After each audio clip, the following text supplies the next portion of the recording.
A big thank you to Merge Gardens for sponsoring this video. Well, hello there.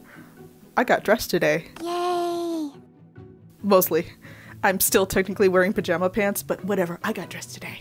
Hey guys, welcome back to my channel. I don't know why, but I felt like holding this today. I really hope I'm not absolutely butchering my audio, because otherwise that really sucks for me, and I guess for you too. So if I am, sorry. If I'm not...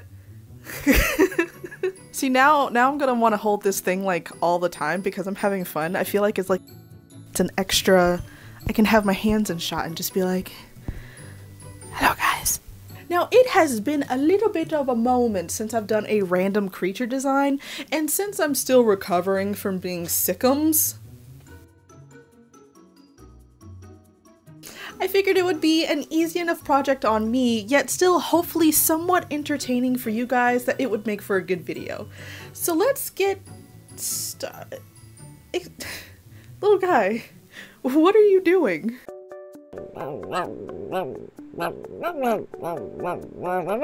What you doing, bud?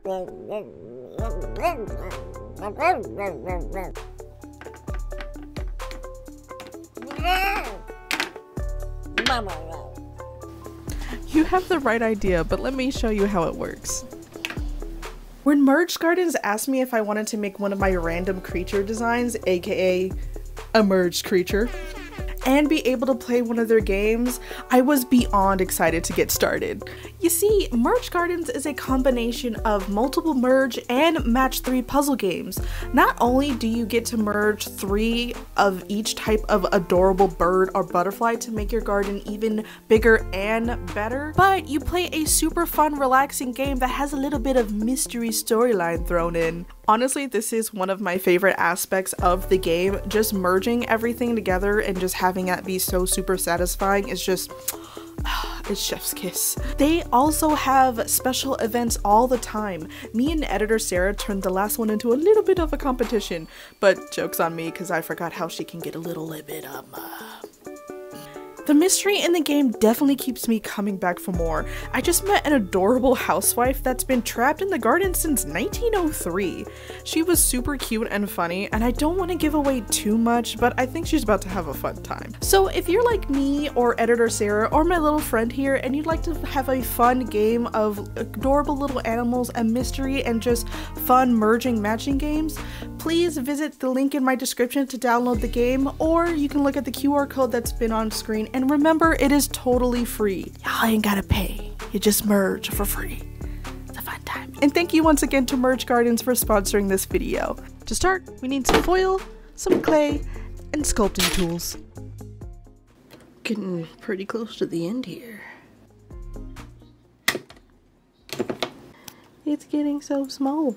I think I can only do like one more. Yep. You know what's up by now. First step is grabbing some tin foil, aluminum foil, or that ever so snazzy aluminium foil, and then squish it into the rough shape of a noggin. In this case, it's an amalgamation of ultimate fluffy critters. Once I have the basic shape down, I break out the box of random things because I'm incredibly unorganized and pick out some eyeballs. That sounds gruesome. I definitely want some big round eyes here as a call to the glorious bulbous eyes that bunnies can have. Once the eyes are chosen, I have been chosen. It's time to get to sculpting, starting by slapping a thin layer of clay all over the foil ball. Then it seemed like a good idea to pull up some references. That's a chubby cheek right there. That's the ultimate chub. I want the head to be a combo of all the animals, but be very bunny heavy. So that meant a very round head with jumbo eyes.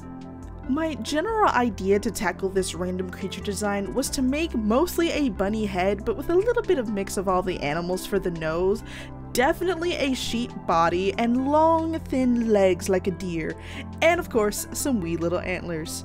But honestly, as you continue on watching, I think you'll find, like I did, combining all these animals together really gives some llama vibes. So maybe it's like some variant that has like bunny features? Now I just need to decide on its name.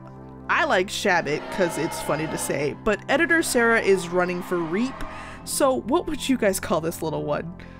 For the snoot, I tried to make it longer like a deer, but the nose got sheep-like nostrils. I tried to be very conscious of how I switched between each critter. The idea isn't to obviously see where each animal is, but blend them together into something new, and I'm out here trying my darndest to do that. So hopefully it comes across that way. I would be a fool not to give this piece big bunny ears, so of course that's what we're going with. I plan to make them posable later, so we can have either your standard upright bun bun or your lop bun bun with flappy ears if you so fancy. Then, to keep on the deer leg aspect, I make tiny little hooves, but these ended up being too big still, so I changed them out later on.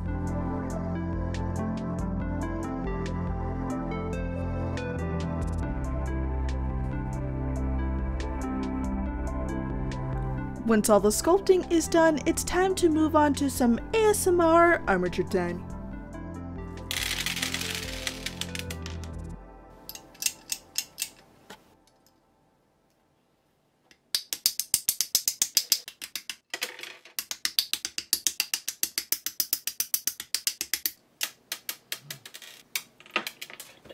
Stop bouncing away from me. What is this?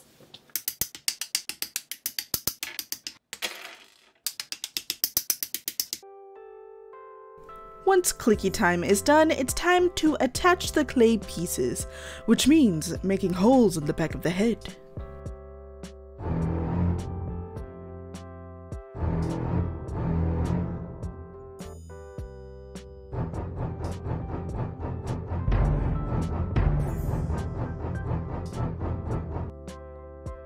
I then fill the cavities with glue and attach the ears and armature.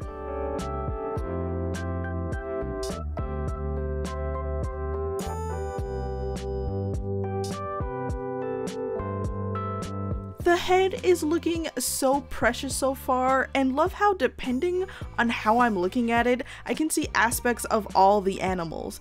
And the posable ears are everything and can change the vibe from I'm a spunky bouncy thing to I'm a shy little thing, hug me, I'm scared. But with all that done, it's time to move on to the body. And for that, we use tried and true quilt batting. I cut it into strips, many strips, and wrap it every which way around the body until it sufficiently thickums. Making sure not to go too chunk though to account for the fluff we'll be adding later on. But like I always say, if you want chunk boy, you get chunk boy. If you want thin boy, you get thin boy, okay? We support all body shapes and sizes here. We're going for like farm chunk. God, look at that face. That is a cute face. Squish, squish, squish. Squish, squish, squish. Oh, before I forget, here's the new feet I made. I made them out of Instamore, so they'll still be sturdy even with being as tiny as they are. But you can really see how big the previous ones were in comparison. But now it's on to sewing.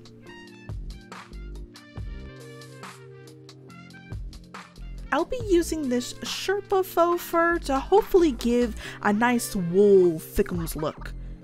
Now, it's a running joke that I don't know how to sew, and outside of basics, that is true, but some of you scold me for being so harsh on myself. 1, that's adorable. 2, I promise it's all in good fun. I resort to self-deprecating humor because I haven't a clue what to say during this segment, since I'm explaining that I'm just cutting amoeba-looking shapes and sewing them together until suddenly it's a body. Trying to explain that coherently still eludes me, so I resort to saying, I haven't a clue what I'm doing, which is still somehow also true. Just know that I both know and don't know what I'm doing.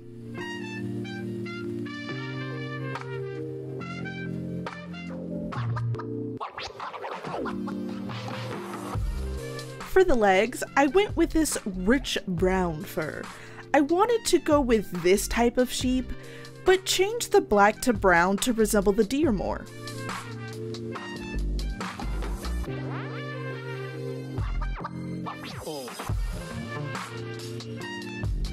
Here is the sewn body.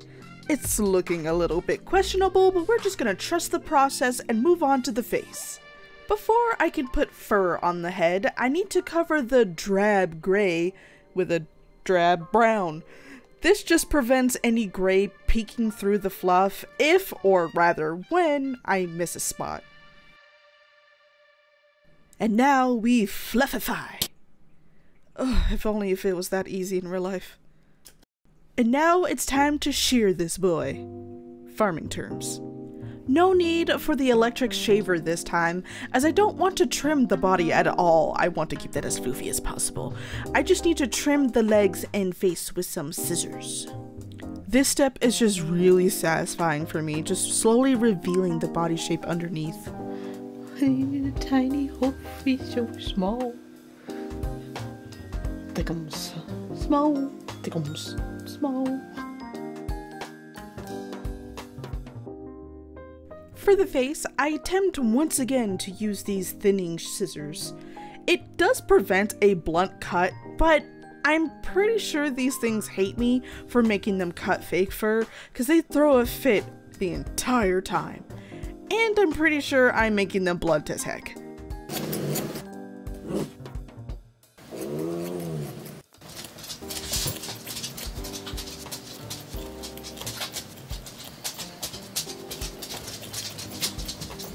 But they get the job done nonetheless. And once trimmed, we just need to do a little bit of airbrushing.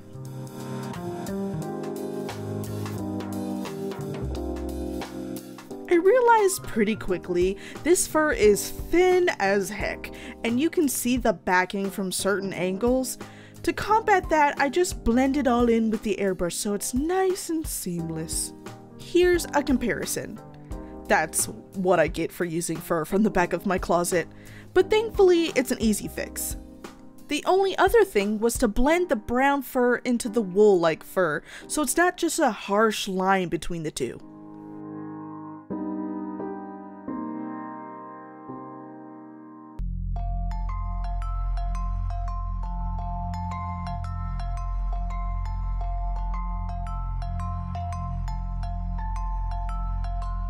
I also darkened the nose, since deer tend to have dark noses.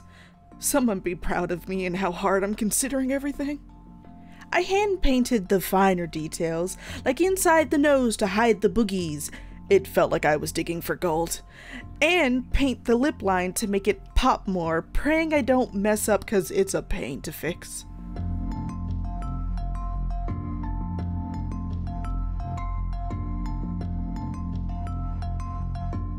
Since all these animals tend to have pretty dark eyes for the most part, I just painted mine black.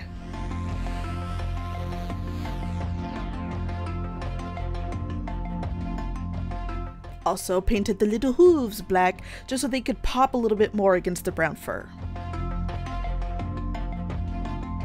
I then brush a thin coat of UV resin to make the eyes extra glossy.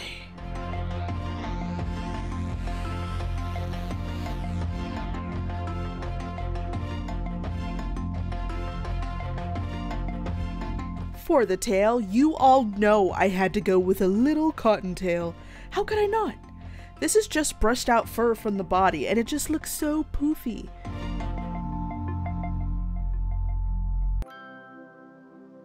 Look at me, sure. Look at me, sure. I'm the captain now. I just scrunched up the fur and glued it to his bum, and my god, that's cute. Final detail is the antlers that I totally didn't almost forget to make. I don't picture this fella growing giant antlers or anything, but rather keeping tiny little nubs. They are also made from Instamorph.